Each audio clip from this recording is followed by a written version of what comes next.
Desbot with the nerd element talking to Erik Burnham. That's it.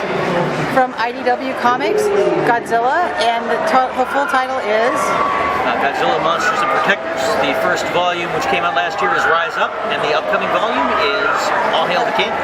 So I was told that that's your new announcement was you have the sequel. Can you tell us about the sequel?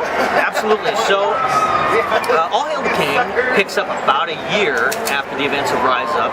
The last page of Rise Up was a fun little nod to the earlier Godzilla movies. We bring in the Zillions, and that was just, if we only ever got the one miniseries, I wanted to work them in, but since we got more, well, we've got to use them now after the last page, and we did. They're cooking up their plot to, take over the world, and they're looking for ways to counteract Godzilla, and these children that seem to have a connection with Godzilla in the first miniseries, are they going to be a problem, and if so, how? That's the kind of things that we're working on in the second volume, and in the course of looking things and researching and trying to figure things out, they discover in the mountains of Japan a dragon. So King Ghidorah will be popping into the miniseries, and then, because I've already been given permission to tell, King Caesar will be popping into the series. I really wish we would have called it All Hail the Kings. Hindsight, what can you do? Well, I mean, when you call it All Hail the King, you still have that little bit of vagueness because there is. We were talking about this earlier. It's true. King Ghidorah, Godzilla, King of the Monsters, and yeah. King Caesar. I mean, we got three kings right there. And a lot of people, you could have called it Three Kings. You could have called it Three Kings. That definitely would have given George away Clooney King Caesar, plays King Caesar. That's Marky he's out there as Ghidorah. That's it. Marky Mark is Ghidorah. Now his next Oscar That's a terrible image in my head. Wow, that's really weird. I'm just imagining the Funky Bunch, the rapping with Ghidorah, and take it back to the 90s. That's too weird. Let's cut that. I was thinking it's making me think of the Kevin, the King Ghidorah Kevin head meme. Have you seen that one? I have. Yeah. That's Marky Mark. Yes. So you said that you're getting to use the Zillion. So Toho has to give you permission, or everything that is done, has to go through Toho, and they have to. They have some things that they will or will not approve based on criteria that they know. One of the things, I mean, they have rules that we don't always know until we run into them. One of the rules that we found out that I think is safe to say is, can Godzilla breach the water? Yes, he can, but he has to land in a specific way. I never would have known that he would have to land in a specific way, but that's the kind of things and the kind of specificity that they have, and it's good. I mean, we can't go wrong when they know exactly what's going to be appropriate in any given circumstance, in any given situation. But that does roll down to the characters. Some of them are okay in some circumstances and not in others, and again, we just don't find out until we run into it.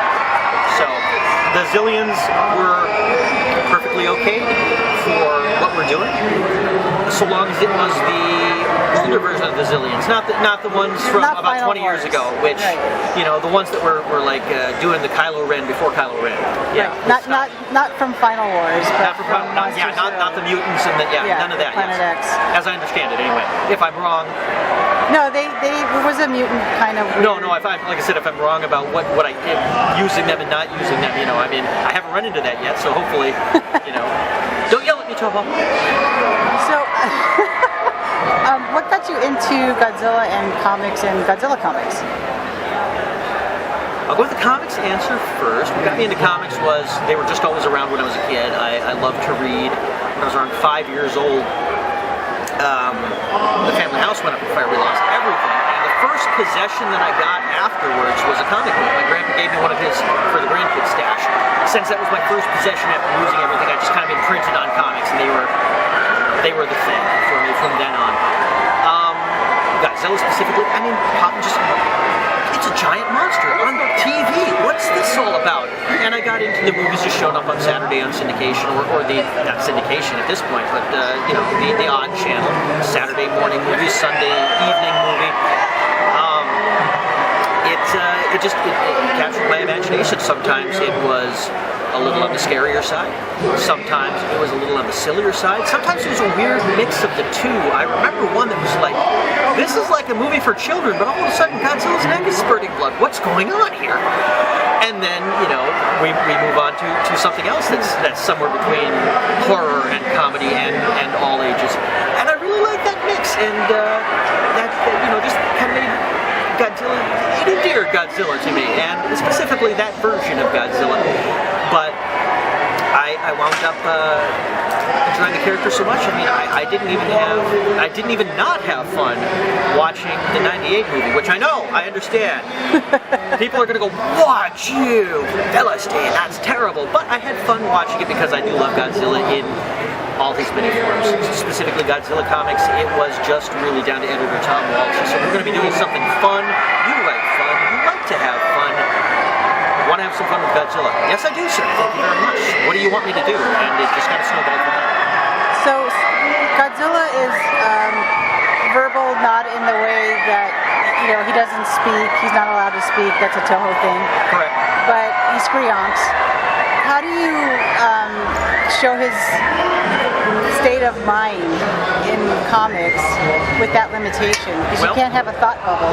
Right, exactly. The cheat that we were able to use with this specific miniseries, how did middle schoolers, 12, 13, 14-year-old kids, how do you make that work as the protagonist of Godzilla comic? Well, we made them, they're connected to Godzilla in a way.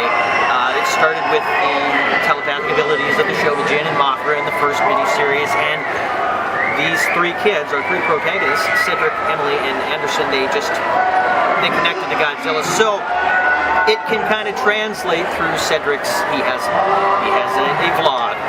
What he thinks Godzilla thinks, whether he's correct or not, he tells the audience through his vlog. And there's probably opportunity for comedy with me having him completely misinterpret Godzilla, but I haven't done that yet.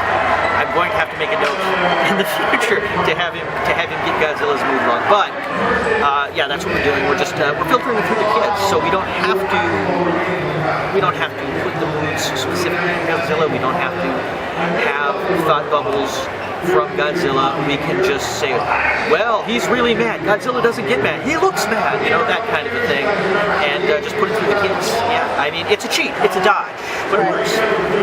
There's the one movie that the title's escaped my head right now, Bad Godzilla fan, where he and Rodan are talking, and Mothra's trying to talk them into helping the Earth against Ghidorah, and they're kind of like talking to each other, and the little fairies say, "Oh, Godzilla, such language." So Godzilla swears in Godzilla language, which I think is hilarious. See, I wish I could get away with some of that stuff, because I've seen that scene, and that's a no. That's a hard no. Yeah, we've done silly little things like little fantasy imagination sequences. And initially I said, can I have Godzilla talk here? No. Can Godzilla wear a hat? No. How about if Godzilla wears a hat under this context? You can have the hat under this context. Things like that. Humanizing him, anthropomorphizing him in any way is a no-no, except under very specific criteria. We might get permission, but I will also say that since I mentioned earlier, we did get a little dance in. We did get the little Godzilla dance in the first issue of Volume 2 of All Hail the King. So yeah. So when can we expect to see the sequel come out? The sequel comes out, if they're telling me the truth, this October 2022. Maybe it comes out sooner, maybe it comes out later. I hope it doesn't come out later, but October 22 is when we're expecting it. At comic stores near you? At comic stores near everybody. Thank you so much for your time. I really appreciate it. It's nice to meet you. It's nice to meet you. Thank you so much. Skrionk. There's no hand gesture for that, is there? Let's just get it. Let's go to Skrionk. Yes.